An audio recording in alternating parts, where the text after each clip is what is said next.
Por favor, abra comigo a sua Bíblia em Lucas capítulo 15, por favor.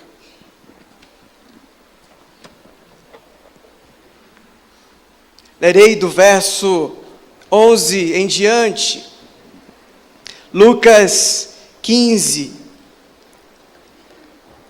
Hoje pela manhã, o pastor Reinaldo ministrou para a gente a respeito das duas primeiras parábolas deste capítulo, a ovelha perdida e também a moeda perdida.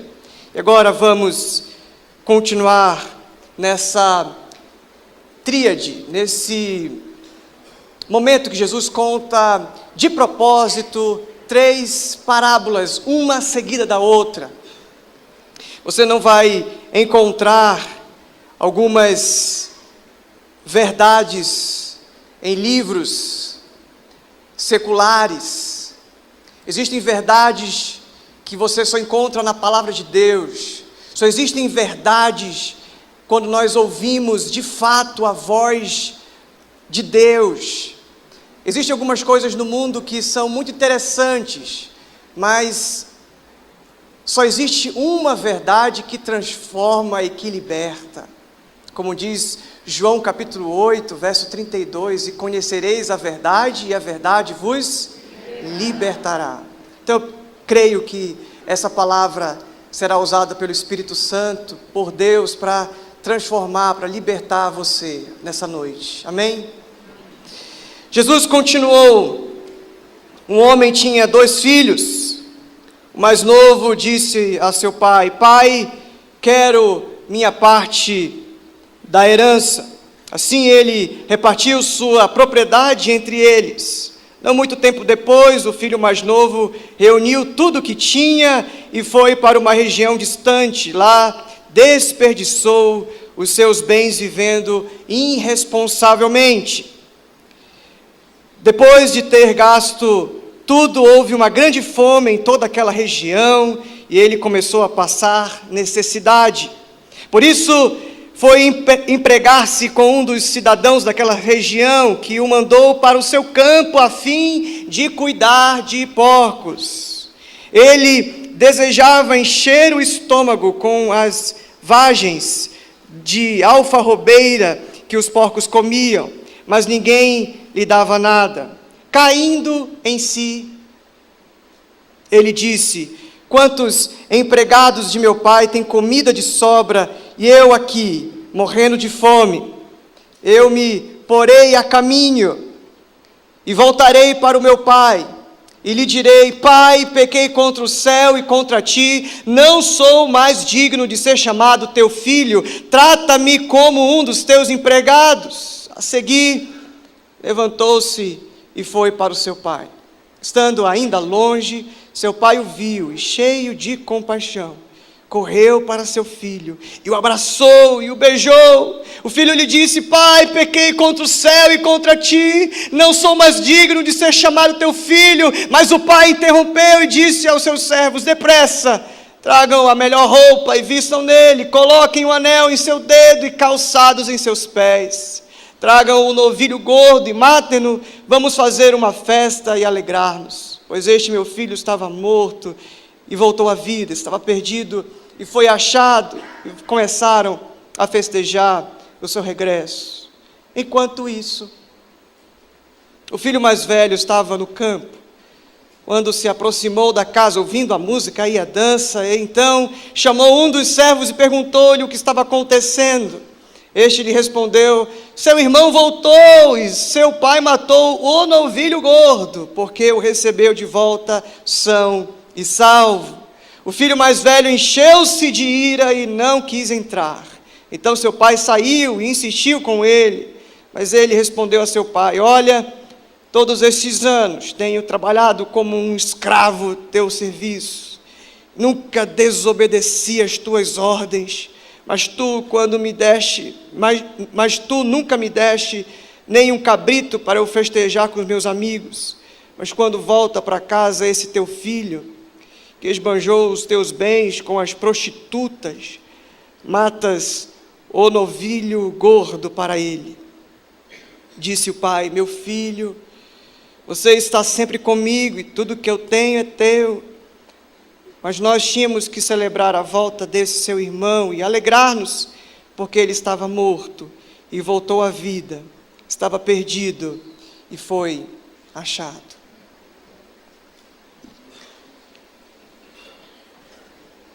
Alguns vão chamar essa parábola a parábola do Pai maravilhoso.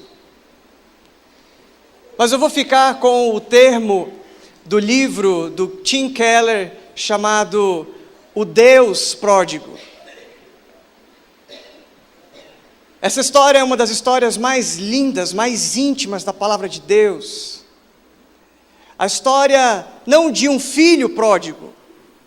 E pródigo é aquele que gasta, esbanjador, que é irresponsável na administração dos seus recursos. Ele é o gastão. Esse filho chega para o pai e fala para o pai de um direito que ele ainda não tinha. Ele queria algo e nesse seu desejo ele estava dizendo para o pai que na verdade, que no fundo, queria mesmo que você tivesse morrido. Porque para mim você só tem qualquer valor se morto. Porque não poderia ter herança com o pai vivo. Então ele está dizendo, em outras palavras, a única vantagem que eu vou ter é quando você morrer. Então bora adiantar a minha. Você me dá o que é meu, aquilo que eu iria receber no teu sepultamento. E aí a gente fica de bem. Eu vou embora e você não vai ter que me aturar, não vai ter que mais me dar ordens. Eu vou poder fazer da minha vida o que eu bem entender. Rebeldia em pessoa, um jovem ingrato, um jovem que tinha fantasias, tinha uma ilusão de que sem o pai a vida funcionaria. E tudo que ele tinha ali era do pai. E quando ele recebe o pai, interessante que o pai ele não fica barganhando, o pai não fica com chantagem emocional, o pai não fica dizendo, filho, vamos pensar direito, filho, não me trata assim, filho, essa não é a postura de um pai que sabe o que está fazendo, essa não é a postura de um pai frágil, essa não é a postura de um pai bobo, mas de um pai que ama a si mesmo. E vocês vão percebendo na leitura e na história toda que Jesus está comparando esse pai a Deus. E Deus é assim.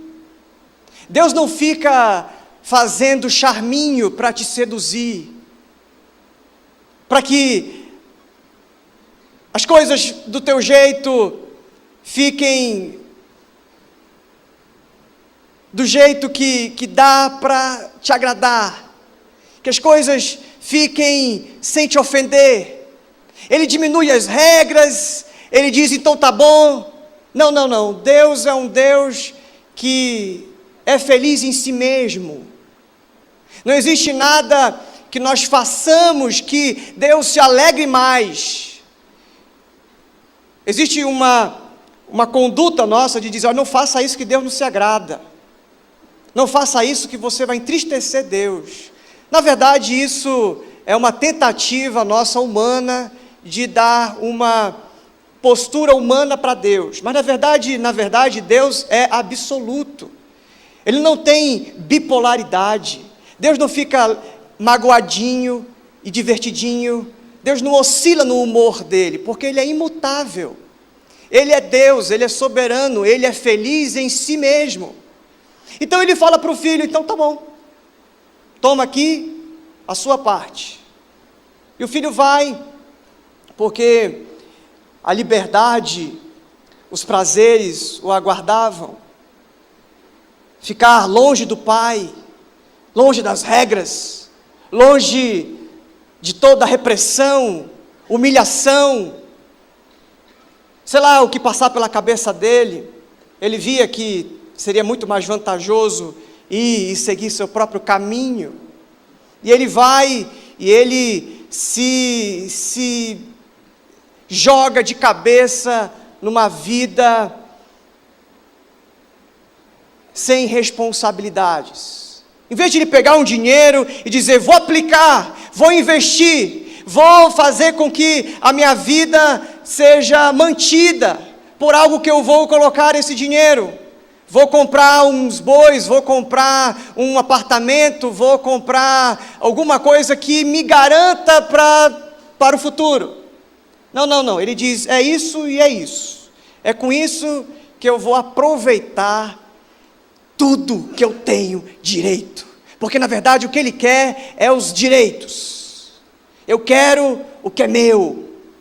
Tem até uma música, quero de volta o que é meu. Uma música cristã. Restitui. Não é assim? Aí é uma cobrança de Deus. Eu quero é que é meu. Aí depois, meu cristão meio bipolar, ele fala, não, depois de terminar essa música, ele canta aquela outra. Tudo entregarei, tudo entregarei. Não sabe o que ele está querendo, né? Se ele quer restituição ou se ele quer entregar. Então esse filho vai e ele se diverte, ele aproveita com aquilo que não é dele. Ele aproveita aquilo que não é dele. Ele pega a herança e diz, agora isso é meu. Ele pega os dons e diz, agora isso é meu. Ele pega o corpo dele e não importa se o pai é que deu. O importante é que agora eu sou dono do meu próprio nariz. Eu mando a minha vida, eu sei o que é melhor para mim. Ficar na casa do meu pai é perda de tempo. E o jovem chega numa época que ele começa a acreditar mesmo que ele sabe mais da vida do que os pais dele. Tem um momento da vida que a gente começa a acreditar que os nossos pais estão ultrapassados e que não sei como é que eles chegaram aonde chegaram. Mas agora eu sei o que é viver. Essa semana eu coloquei a Alice ontem, sábado, ela fez o seu primeiro aniversário de um mês. O pai é assim, comemora cada mês é o aniversário. E eu coloquei ela no sling, aquela, tipo um canguruzinho, E aí eu coloquei uma foto e mandei para minha mãe. Minha mãe disse, meu filho, não, coitada dessa criança. Ela é tão pequenininha, os ossinhos dela tão molezinhos, não faz isso com essa criança. Eu disse, não, eu que sei. Minha experiência como pai. Minha mãe sabe o quê? E aí o Espírito Santo falou comigo e disse, tá bom, mãe, já tirei. Foi só para tirar foto. Então esse menino, esse garotão, ele acha que ele sabe das coisas, ele sabe da vida, ele tem uma consciência autogerada, a inteligência dele é conquistada pela experiência dele, mas ele quebra a cara. E é assim que acontece com alguns que tentam viver sem a presença do Pai, que querem usufruir aquilo que não é seu, que o Pai que deu, mas dizem que é seu. O corpo é seu, a mente é sua, a vida é sua. Você banca a sua existência, você é sustentador de si mesmo. Então é uma grande afronta e uma grande burrice achar que você pode viver sem a fonte de vida, sem a fonte do amor. É burrice sair e desconsiderar o Pai. Essa é então uma das questões que nós mais caímos.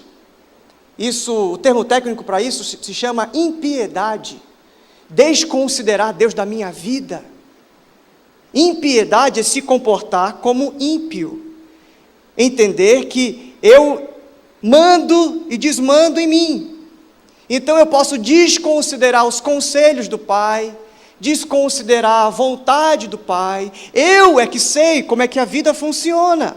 Se Deus falou algumas coisas a respeito da sexualidade humana, eu é que sei.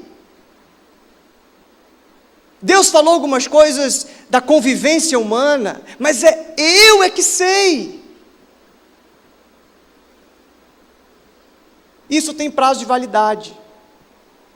Alguma hora esse plano azeda, alguma hora você quebra a cara, e aí acaba o dinheiro, acaba a saúde, acaba os recursos, acaba tudo que você dizia que era seu. Tolinho. Nada é seu, tudo é emprestado. Ele aperta um botão e você já era. Nada é seu. O único que pode dizer que eu sou é Deus. Você não pode dizer eu sou, porque você depende da existência dele para ser. E quando ele quebra a cara, ele vai tentar comer da comida dos porcos. Esse é o jeito de Jesus mais sofisticado. Jesus é um incrível contador de histórias. Para dizer, ele estava no lugar mais rebaixado, no fundo do poço. Sabe aquela história que é o mosquito do cocô do cavalo do bandido? Então era esse lugar que esse garotão cheio de prepotência agora estava, tentando comer. E aqui não diz que ele estava com fome, aqui diz que ele estava querendo encher o estômago. Encher o estômago é a forma mais vulgar de dizer que eu estou com fome. Ou então dizer encher o bucho. Ele queria encher o bucho e não conseguia. Não era comer, se deliciar, ser um degustador. Não, ele queria encher o estômago para não morrer. De tal era a desgraça dele. Dos porcos, que para o judeu ouvir isso de Jesus era um escândalo. De que um cara queria comer aquilo que os porcos comiam. Os porcos estavam melhor do que ele. E aí ele cai em si. Ah, irmãos, essa é a palavrinha. Essa é a grande sacada desse texto. Ele cai em si. Isso quer dizer, ele se arrepende. A Bíblia diz que um coração quebrantado e contrito, o Senhor não despreza. E ele fala para ele mesmo, ele ensaia o discurso. Ele fala, lá na casa do meu pai tem muita abundância. O meu pai tem empregados. E esses empregados têm mais privilégios do que eu estou tendo agora. Eu vou lá. E vou dizer para o pai, pai, pequei contra ti. Já não sou digno. E é legal também perceber que, em alguns momentos das Escrituras, eu encontro essa conduta, esse comportamento. Quando Jesus acalma a tempestade, Pedro cai aos pés de Jesus e diz, afasta de mim, porque eu sou pecador. Quando Isaías, capítulo 6, ele encontra-se com Deus, ele fala, ai de mim, porque eu sou pecador. E alguns de nós, quando estamos em pecado, nós não queremos vir para a igreja porque nós nos achamos indignos. E alguns de vocês, eu já ouvi várias pessoas me falando sobre isso. Pastor, eu vou dar umas férias da igreja, vou parar de ir para a igreja, porque do jeito que eu estou vivendo, ir para a igreja é ser hipócrita. Porque aí o pessoal aqui do louvor dirige uma canção que eu não estou vivendo, me leva a responder, a reagir a algumas coisas que me comprometem. Então eu me sinto muito hipócrita, então eu não quero mais ir para a igreja. Que pena. Deveria ser o contrário. É exatamente aí que você precisa de Deus. Oxalá, queira Deus, que você tenha a mesma conclusão do filho perdido, a mesma conclusão de Pedro, a mesma conclusão de Isaías, dizendo: eu sou pecador, mas eu preciso do grande Salvador. Ele ensaia, ele fala para si, como Davi falando para ele mesmo, para a alma dele, ele também fala para a alma dele, ele ensaia, chega lá, e no caminho o pai o vê, o pai sabia, o pai tinha um relacionamento com esse filho, tinha dito algumas coisas para esse filho, tinha criado esse filho, tinha experiências com esse filho, e não seria possível esse filho ficar muito tempo longe do pai, porque ele colocou a eternidade no nosso coração, ele colocou uma sede, uma fome, que só o Senhor pode saciar. Aquilo que a mulher samaritana em João capítulo 4 descobriu. Jesus falou: você vem aqui todos os dias buscar água, você tem 5 maridos, a tua fome não é de sexo, a tua fome não é de marido, a tua fome não é de água, a tua fome, a tua sede não é de qualquer outra coisa, a não ser que você beba de mim, porque aquele que beber de mim, nunca mais terá sede. Alguém já disse que nós temos um buraco, um vazio dentro de nós mesmos, que é do tamanho de Deus, um tamanho infinito, que só aquele que é infinito pode completar. E ele então, nesse caminho, o pai o encontra, o pai o vê e o pai corre. Eu acho lindo, porque são 3 coisas que o pai faz, muitas outras coisas, mas eu quero selecionar essas 3. O pai corre, abraça e beija. Seria falta de compostura um pai, uma figura de autoridade, um ancião, correr? Jamais na cultura dos judeus, um pai ou um homem, ou um líder poderia correr. Isso seria falta de compostura, seria algo vergonhoso, humilhante. Mas o pai não está nem aí para isso. O pai, ele corre, ele abraça e ele beija. Aí o filho puxa o papelzinho do discurso dele e fala: peraí, pai, só um pouquinho, pai, eu pequei contra o Senhor. O pai diz: não, nem termina a tua conversa, nem termina esse discurso que é fajuta, porque eu não vejo as tuas palavras, eu não ouço as tuas palavras, eu não vejo aquilo que os homens veem, eu vejo o coração. Então não tenta me impressionar com a tua adoração, não tenta me impressionar com as tuas palavras bonitas, porque para mim importa é que meu filho estava perdido e foi achado, estava morto e reviveu. Vida transformada, essa é a maior e a melhor expressão de adoração que você pode dar para o seu pai. Não é discurso, não é palavras em argumentos, não é palavras sofisticadas, é vida rendida, quebrantada, que não sabe às vezes o que dizer, de tão envergonhado que está. O pai então pede anel para lhe dar novamente o sentimento de pertencimento à família, roupas, cuidando da sua nudez, da sua condição de maltrapilho, lhe dá sandálias, ele mata o novilho. Vocês percebem aqui que nas 3 vezes que refere sobre esse churrasco aqui, que foi a vítima do churrasco aqui, eles falam o novilho, não é pega aí qualquer novilho, é o novilho. Sabe aquele novilhozão, aquele boizão que estavam ali engordando para o grande momento?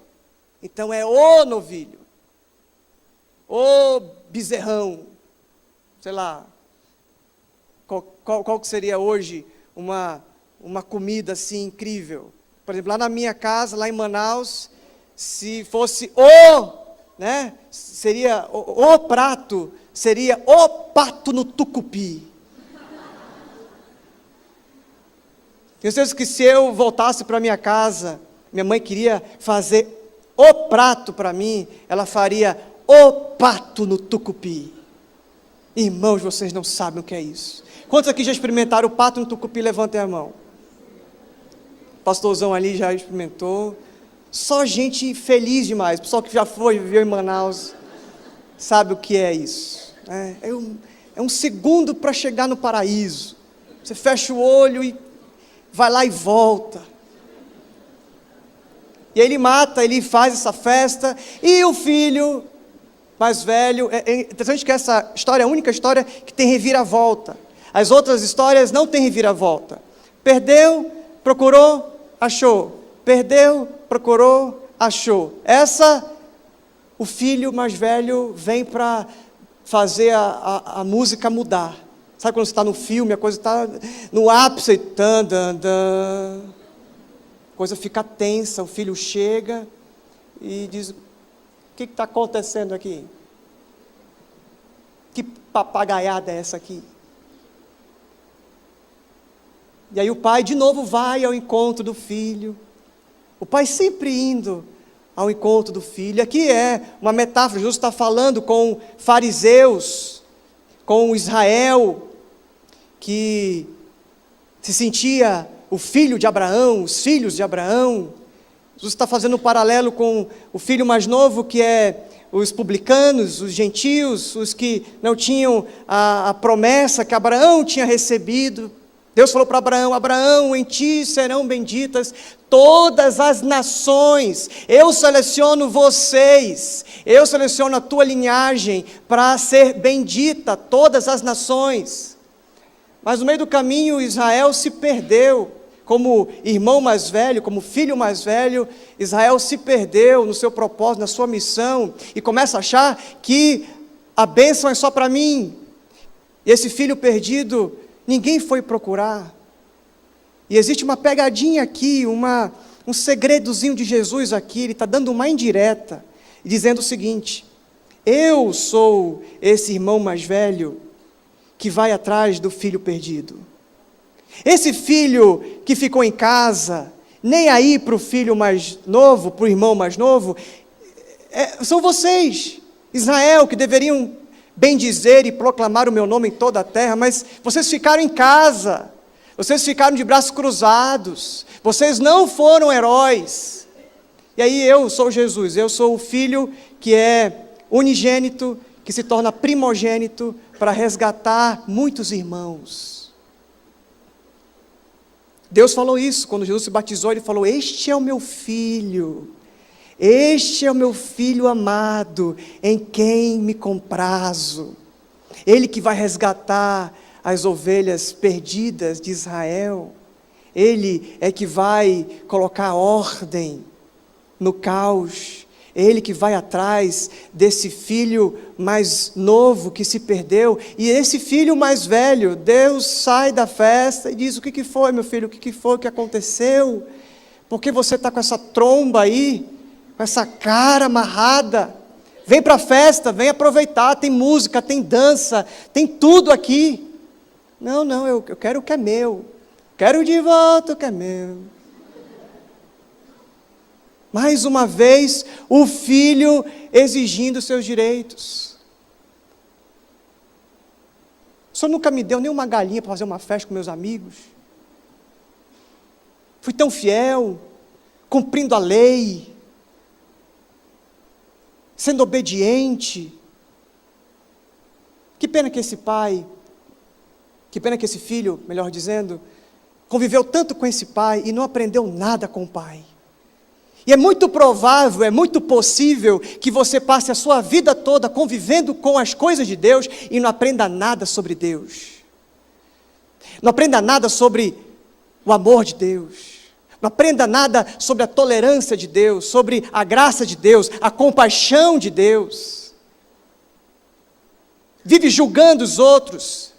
Vive se achando o filho predileto, o filho mais velho, o filho que tem direitos.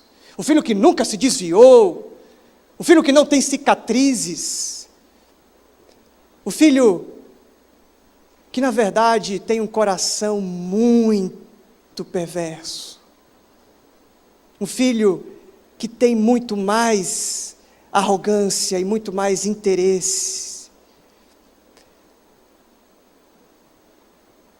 E aí o pai fala para o filho: filho, tudo o que é meu é seu. Se você olhar para toda a história, é possível que você entenda que o filho é pródigo, porque ele gasta, ele pega o dinheiro e gasta, irresponsavelmente. Mas pródigo mesmo é o pai, porque ele divide, dá uma parte para o filho vai embora. Quando o filho volta, ele pega essa parte e diz assim: eu vou matar o novilho. Da onde vocês acham que foi esse novilho? Da parte dele ou da parte do irmão mais velho? É por isso que ele estava com a macaca. Porque ele não tinha experimentado, mas o irmão que tinha bagunçado o coreto, aproveitou o que era já dele, a parte dele. Jesus então conta essas parábolas mesmo para causar esse estranhamento. Eu falei isso domingo passado, são as parábolas do absurdo. Um estranhamento, como é que esse pai é tão pródigo, e fala: não, eu matei, eu fiz uma festa porque estou feliz.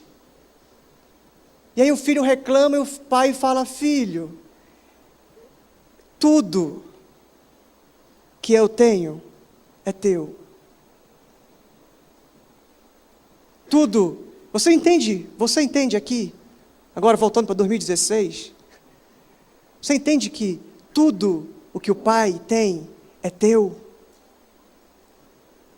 A Bíblia diz, em Romanos 8, que o pai não poupou nem o filho, quanto mais ele fará e te abençoará de forma graciosa e generosa.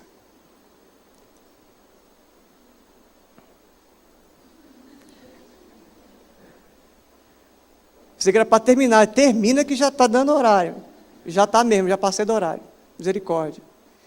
Meus queridos, essa palavra de Jesus, essa história de Jesus, tem a ver com o amor do Pai, que é incondicional. Não existe nada que você faça ou deixe de fazer que Ele te ame menos ou mais. Outro momento, em Lucas capítulo 7, Jesus vai num jantar, e eu prometo que eu vou terminar com essa história. Nesse jantar, ele está ali comendo, na casa de Simão, melhor, e entra uma pecadora, e ela se joga aos pés de Jesus, e ela derrama suas lágrimas, o seu perfume, a sua vida, o seu coração. E aí as pessoas pensam, se ele soubesse realmente, se ele fosse Deus, ele ia saber. Não é possível que ele permitiria isso, uma mulher beijar os seus pés. Outro escândalo, uma mulher beijar os pés de um homem naquela época, era quase que um ato sexual, de tão íntimo, de tão sensual que era.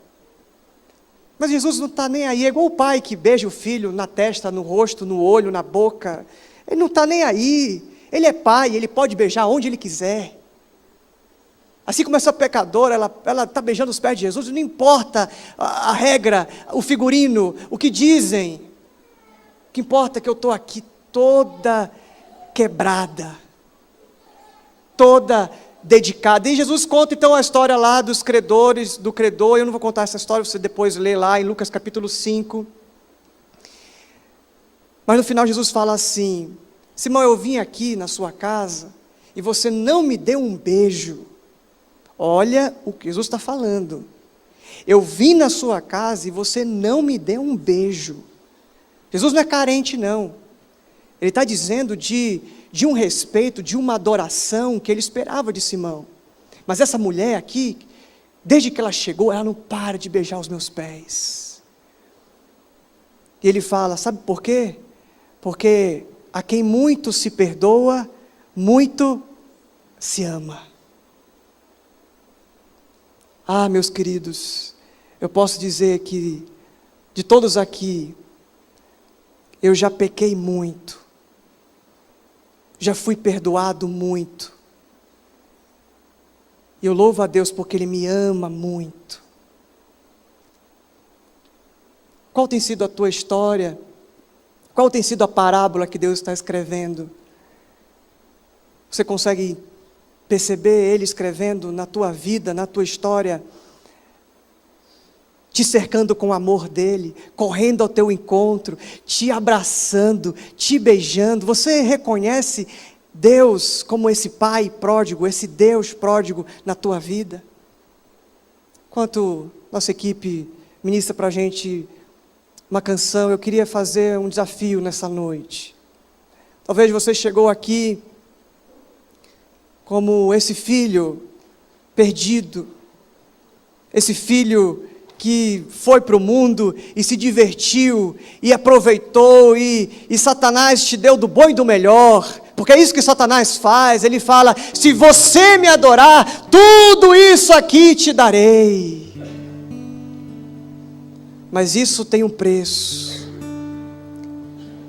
Satanás ajuda a fazer, mas não ajuda a esconder. Alguma hora ele puxa a corda e você está preso nas armadilhas dele.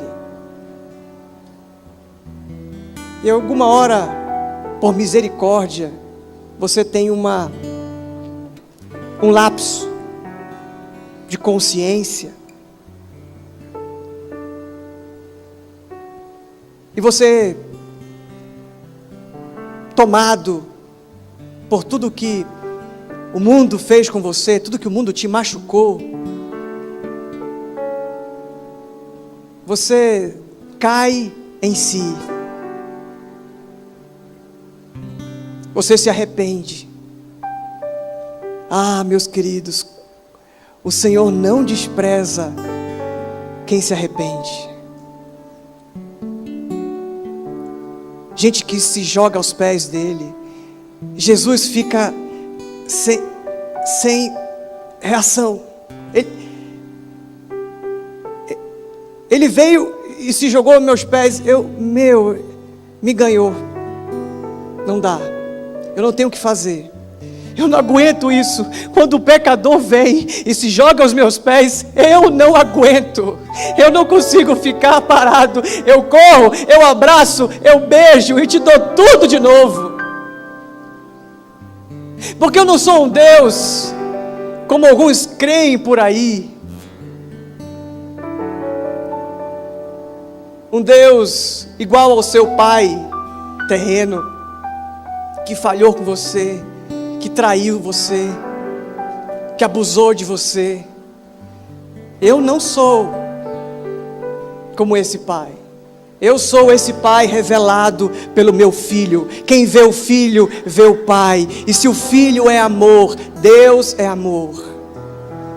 E Ele é generoso, Ele abre o coração e diz, eu não consigo resistir quando alguém vem na minha presença e se joga aos meus pés. Eu não consigo me conter. O meu amor é incondicional. O meu amor não tem limites. O meu amor acha você e te restaura. E te diz, empregado, servo, para com isso, rapaz, você é meu filho. Eu não chamei vocês de servo, disse Jesus, mas eu chamei vocês de meus amigos. É o único Deus em toda a humanidade, de todas as religiões, que diz que Ele é seu Pai. Mesmo que a sua mãe se esqueça de você, eu jamais me esquecerei, porque na palma das minhas mãos eu gravei o seu nome. Eu jamais me esquecerei. Jesus falou, eu não vou deixar vocês órfãos. Eu estarei com vocês sempre. E tudo que é de Jesus é sempre. Eu estarei com vocês sempre. O meu amor por vocês é sempre. A minha graça é sempre. Mas pastor, eu já fiz tanta coisa errada, eu já fui para tanto lugar, pastor. Querer comer a comida dos porcos é fichinha para aquilo que eu já quis, para aquilo que eu já fiz. Não importa, não importa, porque quem está em Cristo, nova criatura é.